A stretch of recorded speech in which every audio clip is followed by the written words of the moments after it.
সবাইকে শুভেচ্ছা, অভিনন্দন, ভালোবাসা। সবাই সুস্থ থাকো, ভালো থাকো। আর বেশি দিন কিন্তু বাকি নেই, হাতে গোনা আমাদের রয়েছে। আজকে শনিবার, 6 দিন মতো সময় রয়েছে আমাদের হাতে, বেশি সময় নেই।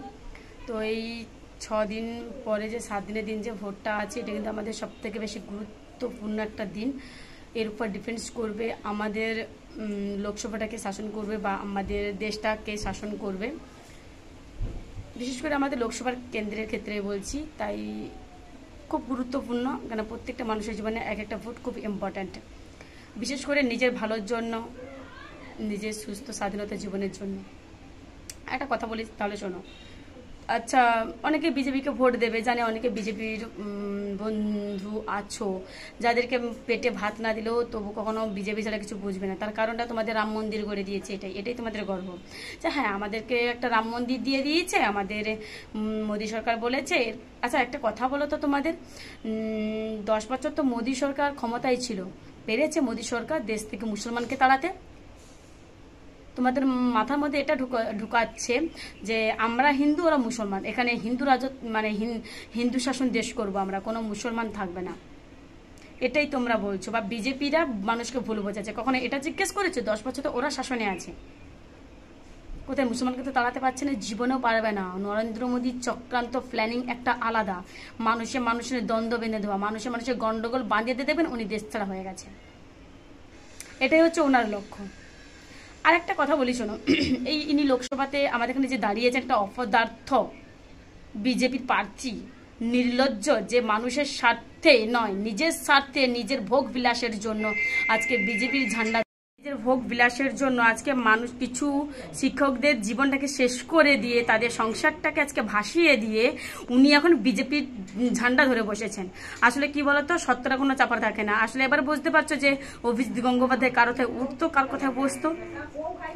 সেই অভিজিৎ গঙ্গোপাধ্যায় উনি একজন বিচারক, জানি না কিভাবে বিচারক হয়েছে, যে সম্মান করতে জানে না মানুষকে। এরা আবার এসছে দেশ শাসন করতে, এরা আবার এসছে জনসেবা করতে, এরা আবার এসছে মানুষের মুখে খাবার তুলে দিতে। লজ্জা থাকা উচিত, যারা মানুষকে সম্মান দিতে পারে না। এই বিজেপি অভিজিৎ গঙ্গোপাধ্যায় এমন ভাষায় মুখ্যমন্ত্রীকে কথা বলছে, অভিজিৎ দাদু, তোমাকে দাদু বলেই বলছি, আমি অনেক ছোট, মানে আমার হাঁটুর বয়, তাও নয়। এটা আপনার বোঝা উচিত। কারোর কোনো কিছু কর্ম নিয়ে কাউকে কোনো কিছু বলার আগে সেক্সুয়ালি কি সেটাকে ভেবে দেখো, কাকে কোন কথা বললে চলে। মেয়েদের মতো সম্মান দিয়ে কথা বলো। একজন মাননীয় মুখ্যমন্ত্রীকে বলছেন উনি একজন মহিলা, নাকি আমার সন্দেহ আছে। এবার আমাদের তো সন্দেহ হচ্ছে আপনি মনে হচ্ছে ভুলবশত কোনো মায়ের গর্ভে জন্ম হয়েছেন। অ্যাকচুয়ালি সত্যি কথা বলতে আপনার জন্মটা কোনো মায়ের গর্ভে হওয়া উচিত ছিল না, মানে মানুষ জন্মটা হওয়া উচিত ছিল না বলে মনে করি। এবার এখানে অনেকেই আসবে, আমাকে জ্ঞান দিতে আসবে। ভাই তোমাদের কথা বলি শোনো, কথাটা আমি বললাম অভিজিৎ গঙ্গোপাধ্যায় কথাটা বললো বলে, কারণ তোমরা হচ্ছে অন্ধভক্ত, তাই তোমাদের চোখে এগুলো ধরা পড়ে না। ওরা যদি মুখ্যমন্ত্রীকে নোংরা গালিগালাজ পর্যন্ত করে, তবু বলবেন না অভিজিৎ গঙ্গোপাধ্যায় একদম ঠিক। যখন প্রতিবাদ আমরা করি, তখন আমরা হয়ে যাই খারাপ। তখন কমেন্ট দেখবে তুই তো অভিজিতের থেকে আরও খারাপ। বাধ্য হয়ে বললাম, এটা ইচ্ছে বলতে চাইছিলাম না, এটা আমি নয়, আপনাদের বলা উচিত। আর হতে পারে আপনি বিজেপি করেন, কিন্তু ওনাকে বোঝান এইসব কথা বলা উচিত নয়। আমার মনে হচ্ছে ওনার জন্ম নিয়ে পাবলিকের সন্দেহ হবে 2 দিন পরে। কি ভাষায়, কুৎসিত ভাষায় কথা বলছে, কে বলে? তোমরা তাকে ভাবছো ভোট দেবে? তোমাদের মতো বোকা তাহলে আর কেউ নেই। আর একটা কথা, সব থেকে বড় যেটা তোমাদের মধ্যে ঢুকিয়েছে না, যে আচ্ছা একটা কথা বলতে ভুলে গেছে। আমার মা কিছুদিন আগে একটা কোথাও যাচ্ছিল, তো একজন বিজেপি ছেলে, বুঝলে, আর হ্যাঁ আরও মনে হচ্ছে একজন কেউ ছিল, আমাদের পাড়ার মহিলা একজন বিজেপি করে সেরকম ছিল। ওরা সম্ভবত মনে হচ্ছে পাড়া হচ্ছে কোথাও একটা ভোট কালেকশন জন্য বেরিয়েছে। আমার মা ওখানে যাচ্ছিল, মা আসছিল, মাকে ওই ছেলে দাঁড় করেছে, কাকিমা ভালো আছেন জিজ্ঞেস করেছেন। না সরি, ভালো আছে এটা জিজ্ঞেস করেন। প্রথমে বলছে আপনার বাড়ি কোথায়? মা বলেছে আমার বাড়ি 3য় খণ্ড জলপাই।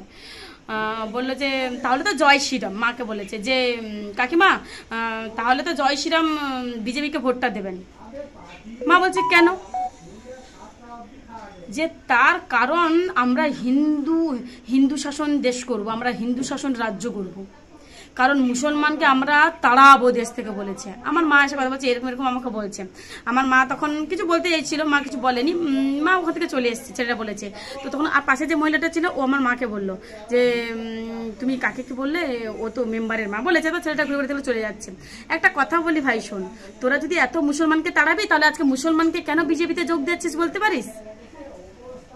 আর হিন্দু ভাই বোনেদের বলছি, তোমাদেরকে পুরো মুরগি বানাচ্ছে, জীবনেও চেঞ্জ করতে পারবে না। কে এসে দেশে? নরেন্দ্র মোদী, যে মুসলমানকে তাড়াবে? দেশটা শাসন কি উনিই করেছিলেন প্রথম? স্বাধীনতা,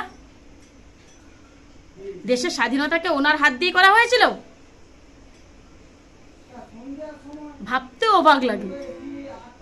সেই দেশের কথার মন থেকে মুসলমান তাড়াবে, শুধু সময়ের অপেক্ষা। আর বেশি দিন কিন্তু বাকি নেই, তাই এখনো সময় আছে। নিজের ভুলটা বোঝো আর সঠিকটা খোঁজো, কোনটা সঠিক,